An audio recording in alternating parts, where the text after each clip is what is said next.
here. Okay. Enough lambing around. We dropping.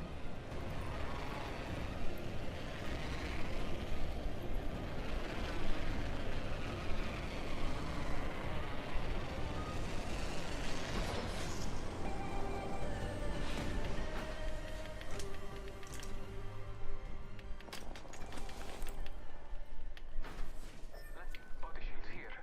Level 2.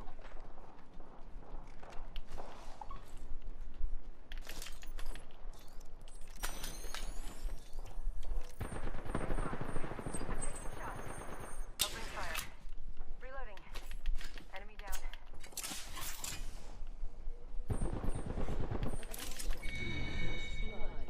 Killed an enemy. First blood. Reloading.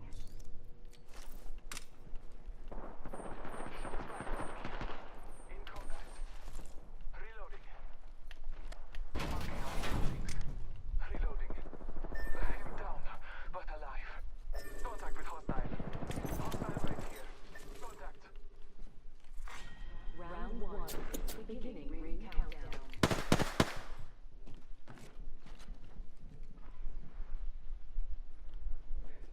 Making contact. Hostile close. Reloading. Down the whole squad. Good job.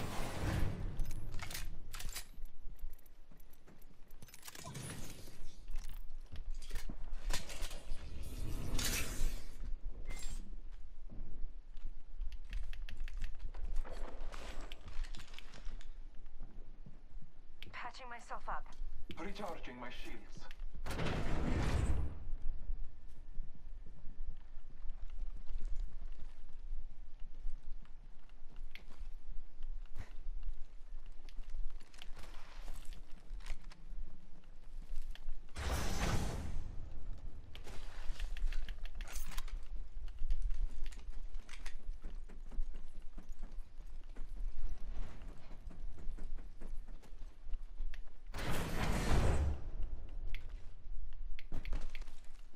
Might be something good this way.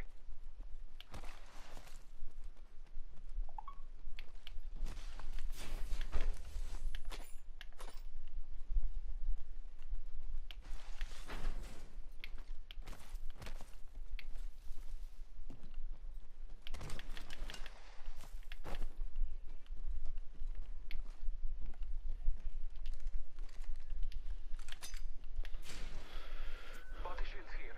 Level 1.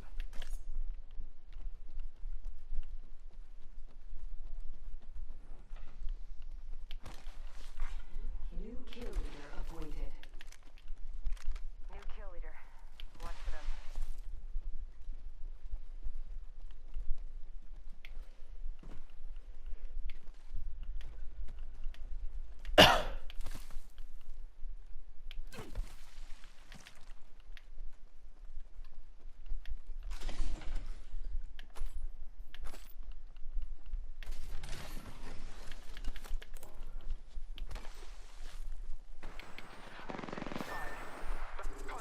Making contact with enemy. Hostile. Taking fire. Reloading. Reloading. Enemy over there. Enemy down.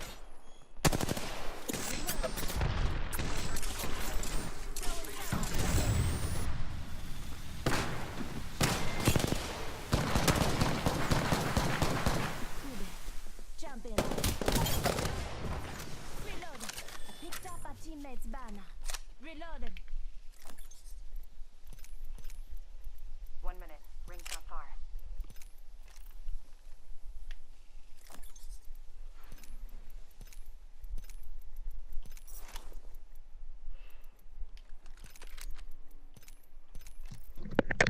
Ring's not too far. 45 You there? minutes. Yep. You been keeping up with Rostermania? No? What's up? It's over now. It's been over for 2 days. Right. Okay. So here I'm gonna start off. It's not a lot, but it's interesting. So first off,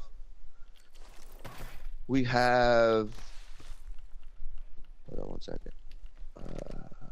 Yeah, I guess EG was the first thing to confirm. EG now Hasena retired from COD. Oh, so really? Now, yeah, Is he gonna be an entertainer now, though? no idea. No one knows what his future is. Like he didn't say anything but just retiring from COD. Okay. Thanked everyone that he was a part of, like every team he was a part of, and all that. He replaced him with Attach. New kill leader. Okay, that's a good Roy replacement. Yeah. Placing a portal. Here's the thing. He's on loan from FaZe Clan, just like Priesta is to 100 Thieves. Right. But the way loaning works apparently in COD is technically you're under the org that is quote unquote loaning you. So you have a contract with, he has a contract with EG, so does Priesta. Priesta has a contract with 100 Thieves. Now the thing is, depending on how good he does this year, technically EG can hold on the Attach. That's if Attach wants to stay with EG. The player also has an option in the contract to either go back to his original org or Yeah, he's not bound by anything really. yeah. But here's the thing: next year is confirmed franchising. Activision has already confirmed that franchising is going to be a thing now next year. So really, all these small orgs kind of fucked over their players in a way. It's just how, and I'll get into that in a minute. So that's the first roster change. Everyone kind of expected that because before the Pro League or even during the Pro League, they were scrimming with Attach, not Facena. Yeah. One second.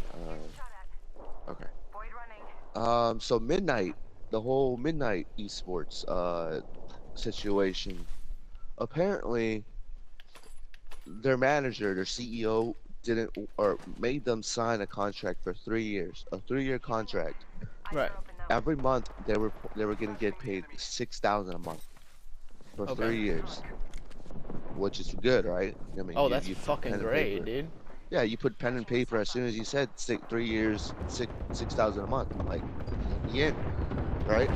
Yeah. Apparently, the player side of the story is they never got paid a dime Enemy down. whenever they were amateurs to pros. Down. Really? Yeah, but the CEO says that they did get paid, Okay, they have to all show the it in money like that they were promised. bill statements. Exactly. Yeah. That whole situation went down where apparently the accounts were frozen for the whole org, so they had no way to like Prove it. pay their players, and the players had no idea. Like they never knew about this going on until just recently when they found out they were being dropped. They knew the whole intel on the whole thing. Gotta hop up. So Choke. Midnight will single-handedly, in my opinion, go down as the biggest what-if roster in Call of Duty history, because they were fucking killing it, bro. Yeah. They were destroying everyone, bro. Like they had only lost to Gen G and I believe Luminosity, but Luminosity ended up picking up some steam towards the end of the final week of Division A, where they Right. beat Optic in round 11, map 5, round 11. They beat all their tough teams. Technically, their second week was their toughest week. Right. But they ended up going 3-1 after they lost to Gen G, in the first day of Division A or second week of Division A. Anyways, they lost to them and they lost to Gen G. Gen G ended out finishing 6-1. Okay. And Midnight ended up finishing 4-2, 5-2, one of the two. So they were heavy favorites going into Fort Worth to do fuck shit up. Setting a portal. And this is where I come back for. Well, I'll wait on that for a second. So they replaced Envoy, Parzelian, Brack. Portal's ready. So 4/5 of the roster pretty much just gone.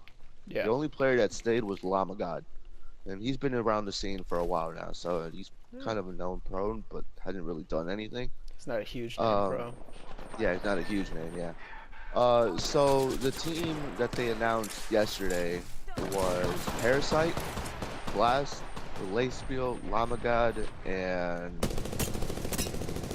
who's good?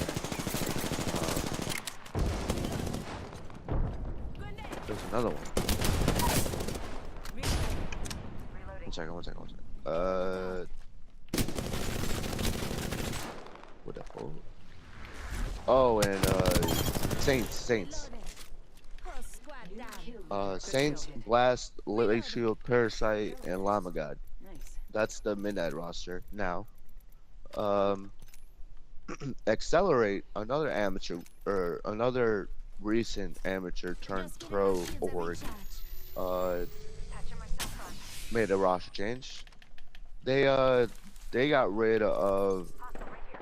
2 other players, I believe. No, 3 other players. Kept Amuri's, who used to be on E6 and IW. Profizi they kept, but they added 2 of Midnight's players. They added Brack, which was, in my opinion, right now the best sub or best Maddox. Okay, wait, hold on. Let me step back. At Division A, he was the best Maddox / S&D player because Dashy wasn't there. Right. Brack had a 2.21 S&D KD during the whole Division A, We're all inside the stint. ring. Good. and he had a 1.35 respawn KD. So technically, this kid was a beast. Let's explore Jet this. Li is the other guy Midnight released. Jet Li is their, I believe, their sub player. He put up crazy numbers too. I believe his KD was like a 120 something respawn and like a 117 S&D.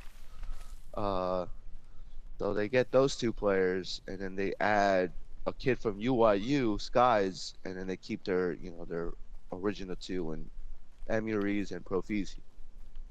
So that's the lineup for Accelerate. Who else made a change? Placing Oh a yeah, kill. Gen G made a change.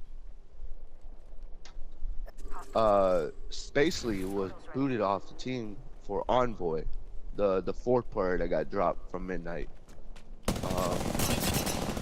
So Midnight, or I mean Envoy, is now on Gen G, replacing what's his face, Spacely. And it sucks for that guy because that guy pretty much was the leader of the team, the person that formed the team. Before they were even on the org, the team name was Team Just Space. giving my shields a recharge. So it sucks for him to be dropped like that. Alright, be right back. I'm getting a phone call. Reloaded. Reloaded. Whole squad down. Setting shield, you'll be alright. Thanks. Patching myself up.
Let's go this way. Heard that.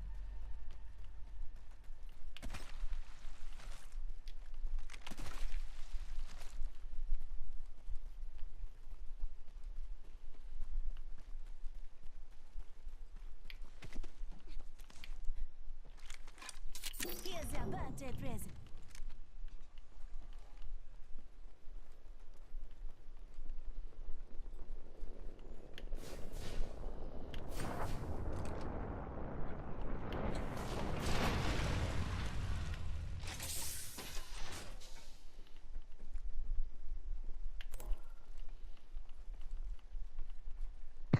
Alrighty. My bad, my dad called. Um, okay, so this is the whole situation with these amateur slash pro teams, or amateur teams that turn pro, orgs, I guess you'd say.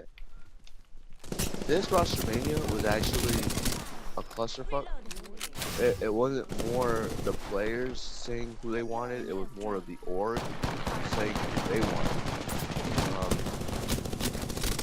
The orgs, Grim actually made a video about this, talking about it, and he'll probably explain it way more than I could, because he knows more. But apparently the orgs, kind of in a way sort of fucked over these players, having them sign extremely long contracts, like Midnight, for example.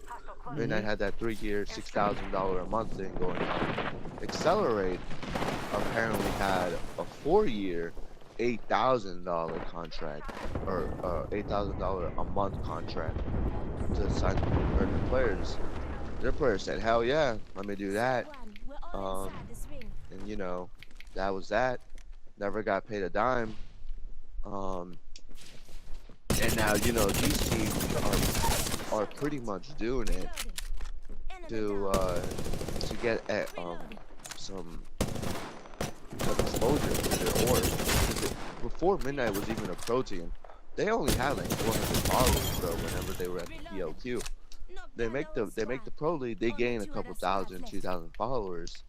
Now you look at them, they got like 4,000, 5,000 followers maybe.